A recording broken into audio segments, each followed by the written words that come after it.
أعوذ بالله من الشيطان الرجيم. بسم الله الرحمن الرحيم. ولقد صرفنا في هذا القرآن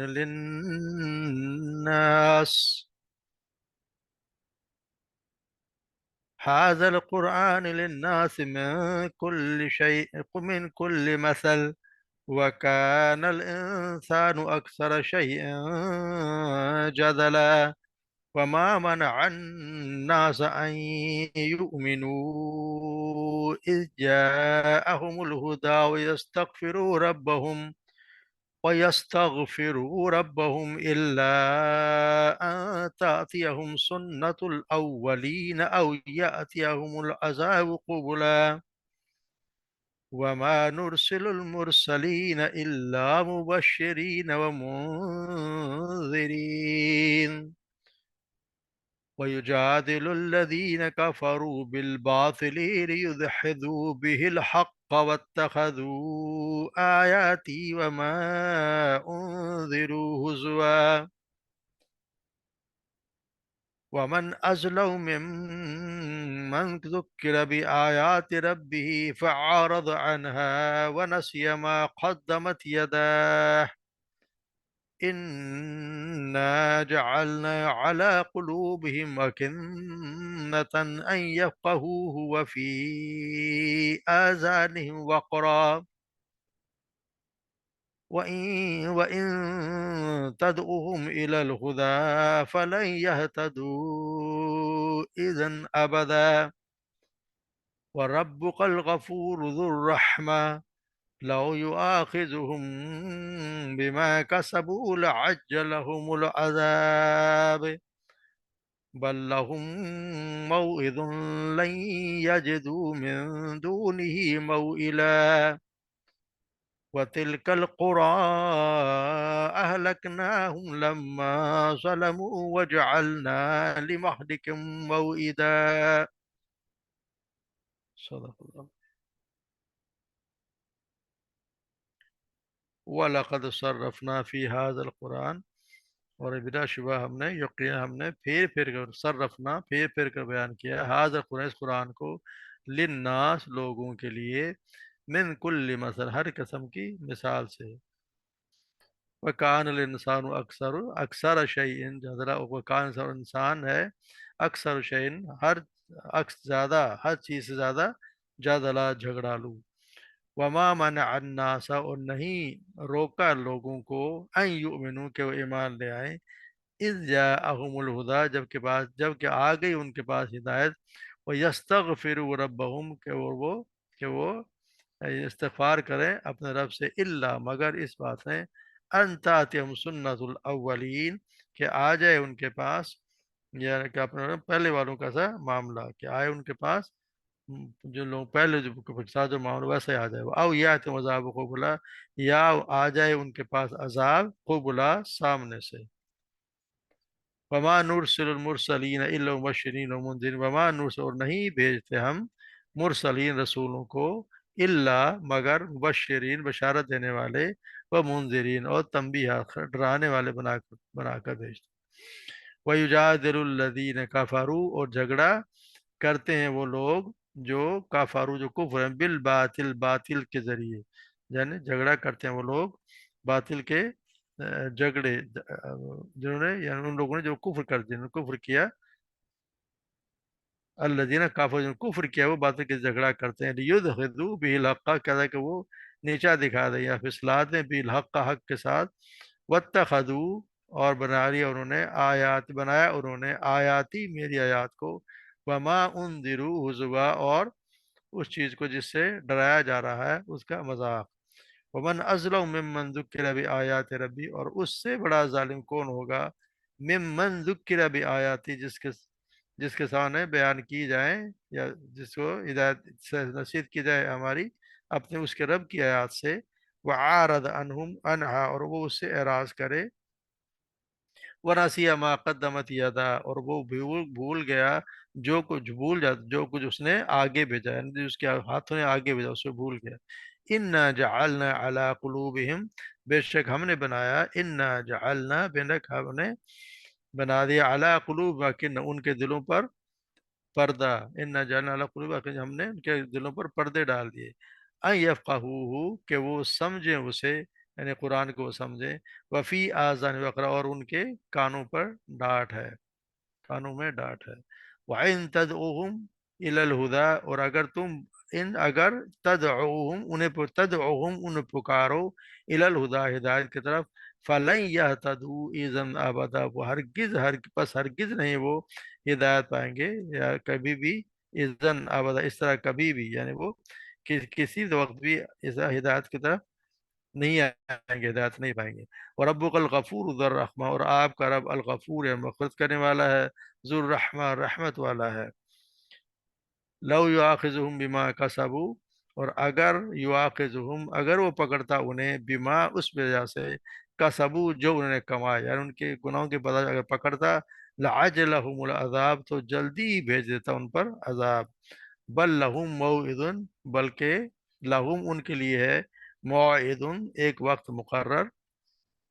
لن یجدو من دونہ موئلا لن یجدو ہرگز نہیں کوئی وہ یجدو وہ پائیں گے من دونہ اس کے علاوہ موئلا کوئی جائے پناہ، اس کے علاوہ کوئی جائے پناہ نہیں پائیں گے۔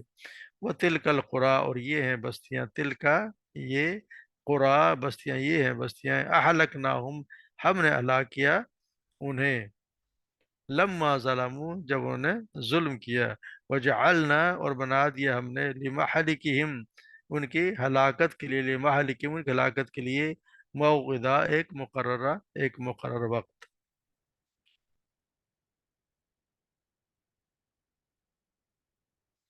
تو یہاں اللہ تبارک و تعالیٰ میں بتا رہے ہیں کہ اس قرآن کے بارے میں کہ لوگوں کا رویہ کیا رہا جب بھی ان کے قرآن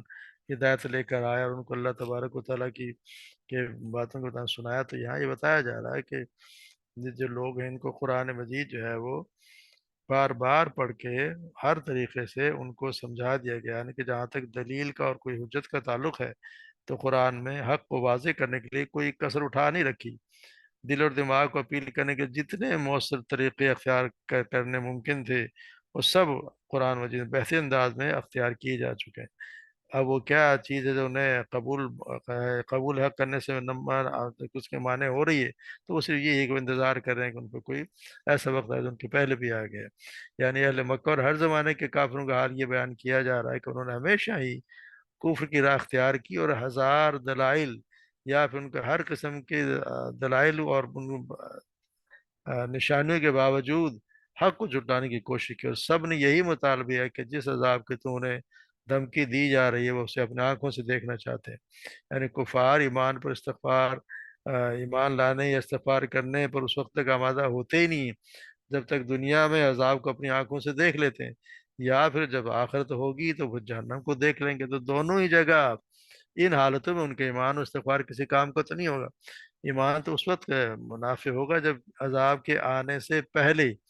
اس پر ایمان لے، کیونکہ عذاب کو دیکھ لینے کے بعد تو کسی قوم پہ بھی کوئی اس کا ایمان لانے کا کوئی اس پہ نفع نہیں دیا سوائے قوم یونس کے۔ تو یہ ہے کہ ایمان تو اسی وقت تک قابل قبول ہے جب تک وہ عذاب نہ دیکھ لے، یعنی غیب پر جب دیکھ لیا عذاب تو وہ تو غیب ختم ہو گیا، وہ تو آنکھوں نے دیکھ لیا، تو غیب پر ایمان لانا تو غیب پر ہے۔ تو جب ایمان لا وہ لیکن یہ ہر قسم کے ہر وقت لوگوں نے یہی ہر زمانے کے لوگوں نے ایسا ہی کیا کہ جب تک وہ عذاب نہ دیکھ لیں جس کے وہ بار بار مطالبہ کر رہے تھے، یا پھر اللہ قیامت کے دن وہ دیکھیں گے۔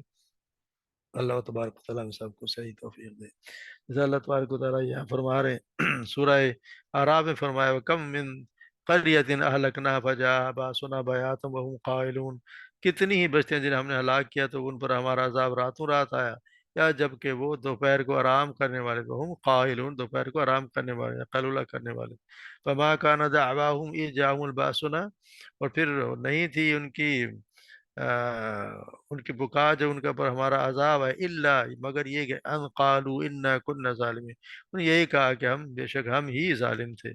تو جو عذاب آنے کے بعد تو وہ پھر اقرار کر لیتے ہیں کہ ہم ہی ظالم تھے، تو اس میں کوئی فائدہ نہیں ہوتا۔ او یاتی مذاب قبلا یا وہ کہتے ہیں کہ جی کیوں ہم بالکل ہمارے سامنے عذاب آ جائے تو پھر ہمیں دیکھیں گے، جیسا اللہ تعالیٰ سورہ اعقاف میں فرماتے ہیں، جس کا آیات نمبر 24-25 ترجمہ ہے، جب تم انہوں نے اس کے بادل کی صورت میں اپنے وادیوں کی طرف رخ کرتے ہوئے دیکھا تو انہوں نے کہا کہ یہ بادل ہے جو ہم پر میں برسانے والا ہے، بلکہ وہ عذاب ہے جو تم نے جلدی مانگا تھا، آندھی ہے جس میں دردناک عذاب ہے جو ہر چیز کو اپنے رب کے حکم سے برباد کر دے گی۔ بس وہ اس طرح ہو گئے کہ ان کے رہنے کی جگہوں کے سوا کوئی چیز دکھائی نہ دیتی تھی۔ اس طرح مجرم لوگوں کو بدلا دیتے ہیں۔ تو اللہ تبارک و تعالیٰ عذاب بھیجتا ہے تو پھر کسی کو چھوڑتا نہیں ہے۔ پھر فرمایا تھا وَمَا نُرْسِلُ الْمُرْسَلِينَ إِلَّا مُبَشِّرِينَ وَمَا نُرْسِلُ الْمُرْسَلِينَ إِلَّا مُبَشِّرِينَ وَمُنذِرِينَ، اور نہیں بھیجتے ہم رسولوں کو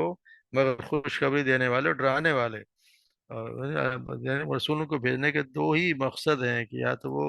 خوشخبری دیتے ہیں یا پھر لوگوں کو اللہ کے تبارک و تعالیٰ کے جو آگے عذاب آنے والا ہے قیامت کے ہلاک سے ڈراتے ہیں۔ اس کا مطلب یہ کہ رسولوں کو ہم اس لیے بھیجتے ہیں کہ فیصلے کا وقت آنے سے پہلے لوگوں کو فرمانبرداری کے اچھے اور نافرمانی کے برے انجام سے خبردار کر دیں، مگر یہ لوگ جو ہیں وہ اپنے بیوقوفی کی وجہ سے ان کی پیش کی تنبیہات سے کوئی فائدہ اٹھاتے ہی نہیں، اور اسی انجام بد کو دیکھنے پر وہ مصر ہیں کہ جسے رسول انہیں بچانا چاہتے ہیں۔ دوسرا اس کا مفہوم یہ بھی ہو سکتا ہے کہ ان کا عذاب ہی دیکھنا منظور ہے تو وہ پیغمبر سے اس کا مطالبہ نہ کریں، یعنی قوم اگر عذاب چاہتی ہے کہ جیسے مطالبہ کرتے ہیں کہ یہ عذاب کیوں نہیں آتا جس کو تم کی دھمکی دے رہی ہے، اس کا مطلب ہے کہ وہ پیغمبر سے اس کا مطالبہ نہ کریں، کیونکہ رسول جو ہے وہ تو عذاب دینے کے لیے نہیں آیا، بلکہ عذاب سے پہلے صرف خبردار کرنے کے لیے بھیجے گئے ہیں۔ رسول جب بھی بھیجے جاتے ہیں یہ خبردار کرنے کے لیے بھیجا جاتا ہے، تو ان سے مطالبہ نہ کرو۔ تو یہاں پہ یہ بتایا جا رہا ہے کہ اللہ مبشرین و منذرین وَيُجَادِلُ الَّذِينَ كَفَرُوا بِالْبَاطِلِ، اور پھر یہ جو ہے وہ یہ لوگ جنہوں نے کفر کیا باطل کو لے کے جھگڑا کرتے ہیں، یعنی باطل کو لے کے جھگڑا کرتے ہیں تاکہ اس کے ساتھ حق کو پھسلا دیں، یعنی ہیں باطل پر مگر وہ چاہتے ہیں حق کو بھی اس باطل کے ذریعے سے ہی پھسلا دیں۔ وَاتَّخَذُوا آیَاتِ وَمَا أُنذِرُوا هُزُوًا، اور ہم میری آیات کو اور ان تنبیہات کو جن سے ان کو ڈرایا جا رہا ہے اس کا وہ مذاق بناتے ہیں، یعنی اس چیز کا بھی وہ مذاق بناتے ہیں کہ جو چیز کا اللہ تبارک و تعالیٰ جس سے ڈرا رہے ہیں مگر ان کو کچھ سمجھ آ ہی نہیں رہی۔ تو اس طرح فرمایا تھا کہ اللہ تبارک و تعالیٰ نے یہ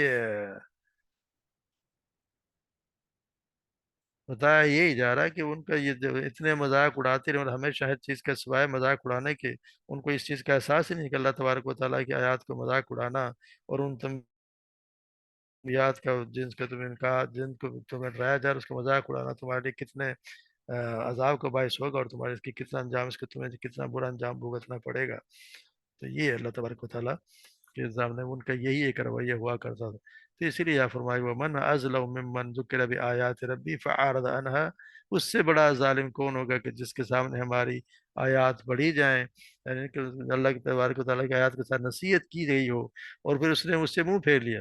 اسے بھول گیا، اور یہ بھول گیا اس نے دونوں ہاتھوں نے آگے کیا بھیجا، یعنی اپنے اعمال کو جو اس کرتوت کر رہا ہے اپنی کمائی کو بھول گیا جس نے آگے بھیجا ہے۔ تو جو ایسا ہوتا ہے تو پھر اللہ تبارک و تعالیٰ یعنی کہ یہاں بتایا جا رہا ہے کہ یعنی جب کوئی شخص پھر اگر وہ ایسا کرتا ہے تو پھر اللہ تبارک و تعالیٰ اس کے دلوں پر پردہ ڈال دیتے ہیں اور اس کے کانوں میں اور ڈانٹ ڈالتے ہیں، وہ پھر وہ کوئی بات کسی صحیح بات کو سنتا ہی نہیں۔ یعنی اگر کوئی بھی شخص کوئی یا گروہ کو دلیل و حجت اور خیر خواہ نصیحت کو اگر کے مقابلے میں اگر جھگڑالو پر اتر آتا ہے اور حق کا مقابلہ جھوٹ اور مکر و فریب سے کرنے لگ جاتا ہے اور اپنے کرتوتوں کا برا انجام دیکھنے سے پہلے کسی کے سمجھانے سے اپنی غلطی ماننے کو تیار بھی نہیں ہوتا، تیار ہوتا ہی نہیں ہے، تو پھر اللہ تبارک و تعالیٰ اس کے دل پر وہ پھر قفل چڑھا دیتے ہیں، پردے ڈال دیتے ہیں، اس کے کان پھر کوئی کسی بھی حق بات کو سننے کے لیے بالکل بہرے ہو جاتے ہیں۔ تو ایسے لوگ جو ہے نصیحت نہیں مانا کرتے بلکہ ہلاکت کے گڑھے میں گر کر ہی انہیں یقین آتا ہے کہ وہ ہلاکت ہی جس کی راہ پر وہ بڑھتے چلے جا رہے تھے، اس وقت ان کو یقین آتا ہی نہیں ہے، ہوتا یہی ہے۔ اس لیے ہوا کہ جب انہوں نے کفر و ایمان اور گمراہی کی ہدایت کو ترجیح دے دی تو اللہ تبارک و تعالیٰ ان کے دلوں پر پردے ڈال دیے، ان کے کانوں پر ڈانٹ لگا دی تاکہ قرآن کے مقاصد اور معنی کو نہ سمجھ پائیں اور حق بات سننے سے محروم کر دیے جائیں۔ اس لیے اس بات میں آپ فرمایا آپ صلی اللہ علیہ وسلم کو کہہ دیا گیا اگر آپ ان کافروں کو حق کی دعوت دیں گے تو بھی وہ قبول نہیں کریں گے، کیونکہ جب اللہ تبارک و تعالیٰ کا یہ ایک اصول رہا ہے کہ جب کوئی سننا ہی نہ چاہے بار بار دلائل کے لیے اور وہ دلائل دینے سننے کے باوجود وہ خود سے ہی بھاگے اور ہر گمراہی پہ آ جائے تو پھر اللہ تبارک و تعالیٰ ایک وقت آتا ہے کہ اس کو مہر لگ جاتی ہے اس کے دل پہ، اس کے دل جو ہے وہ کوئی صحیح بات سننے کو تیار ہی نہیں ہوتا، ہر اچھی بات کو اس کے دل اس کے لیے تیار نہیں ہوتا، ہر بری بات کو اس کے لیے تیار ہو جاتا ہے۔ تو اس لیے یہاں بھی بتایا جائے کہ ان کے پھر دلوں پہ مہر لگ گئی، ان کے کانوں میں جو ڈال دی گئی ہیں، یعنی کہ کانوں بہرے ہو گئے اس کی وجہ سے۔ وَإِن تَدْعُوهُمْ إِلَى الْهُدَىٰ فَلَن يَهْتَدُوا إِذًا، پھر اگر تم انہیں پکارو ہدایت کا تو وہ بالکل سنیں گے نہیں، اس لیے کہہ دے گا کہ وہ بالکل بھی وہ ایمان نہیں لائیں گے۔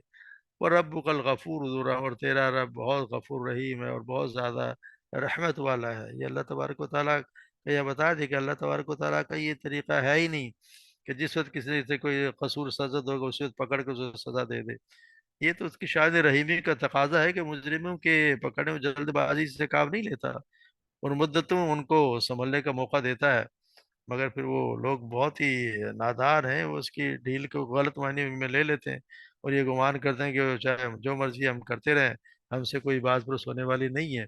تو اس کا یہ انداز بڑا غلط رواج ہے۔ یہاں یہ بتایا آپ سے فرمایا جا رہا ہے کہ آپ کا بڑا مغفرت کرنے والا ہے اور نہایت مہربان ہے، اسی لیے اس کافروں کے کفر و معاصی پر ان کا مواخذہ نہیں کرتا، ورنہ ان کے جیسے جرائم ہیں ان پر جلدی عذاب آ جانا چاہیے تھا۔ عذاب میں تاخیر کی وجہ سے ان میں سے بعض کو اللہ تبارک و تعالیٰ نے اسلام لانے کی توفیق بھی دے دی، اور ہم دیکھتے ہیں کہ بہت سے لوگ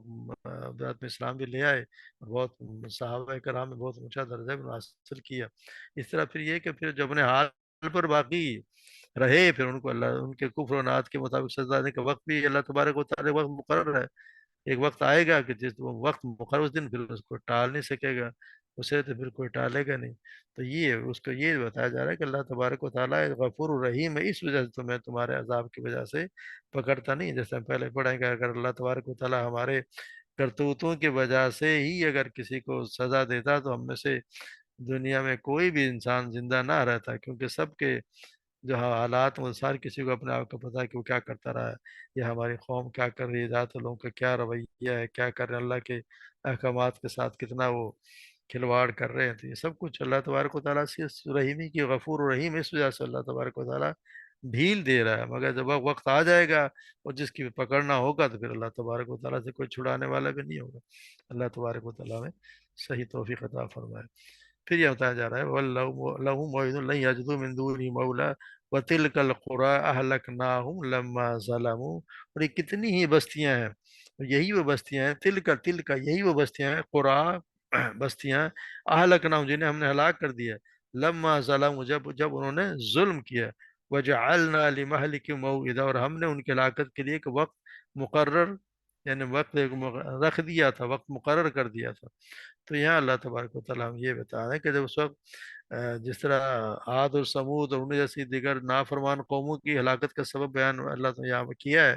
کہ انہیں ان کے کفر اور سرکشی کی وجہ سے اللہ تبارک و تعالیٰ ہلاک کیا تھا، جب کفار مکہ کو تنبیہ کی جا رہی ہے کہ ان قوموں کی ہلاکت کا ایک وقت مقرر تھا، جب وقت آ گیا تو عذاب نے انہیں آدھا بوچھا اور کوئی نہیں بچا نہ سکا۔ اس لیے تم بھی عذاب میں تاخیر ہونے کی وجہ سے دھوکے میں نہ پڑو، اور یہ نہ سمجھو کہ تم سے کوئی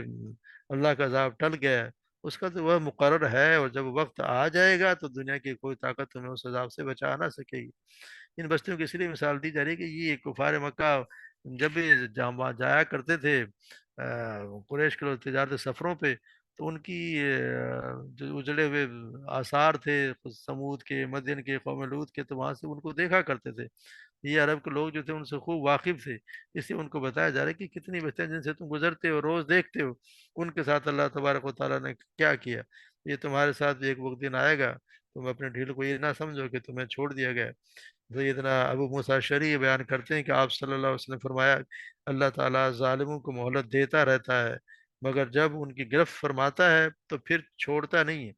اس کے بعد آپ نے یہ آیت تلاوت فرمائی وَكَذَلِكَ أَخَذُ رَبِّكَ إِذَا أَخَذَ الْقُرَىٰ وَهِيَ ظَالِمَةٌ وَأَخْذَهُ عَلِيمٌ شَدِيدٌ، اور تیرے رب کی پکڑ ایسی ہی ہوتی ہے جب وہ بستیوں کو پکڑتا ہے اور اس حال میں کہ وہ ظلم کرنے والی ہوتی ہے، بے شک اس کی پکڑ بڑی دردناک اور بہت سخت ہے۔ اللہ تبارک و تعالیٰ ہر کسی کو بستی کو اس کے ظلم کی وجہ سے ایک وقت آتا ہے کہ اس کو نیست و نابود بھی کر دیتے ہیں۔ اللہ تبارک و تعالیٰ ہم سب پہ بھی رحم فرمائے اور ہم سب کو صحیح قرآن کو سمجھنے کی توفیق عطا فرمائے، اس کا عمل کرنے کے بھی توفیق عطا فرمائے، اور اللہ تبارک و تعالیٰ اپنی نافرمانی سے اور دشمن سے کہہ لیں نافرمانی سے اللہ تبارک و تعالیٰ سب کو بچا کے رکھے۔ وما علینا الا البلاغ۔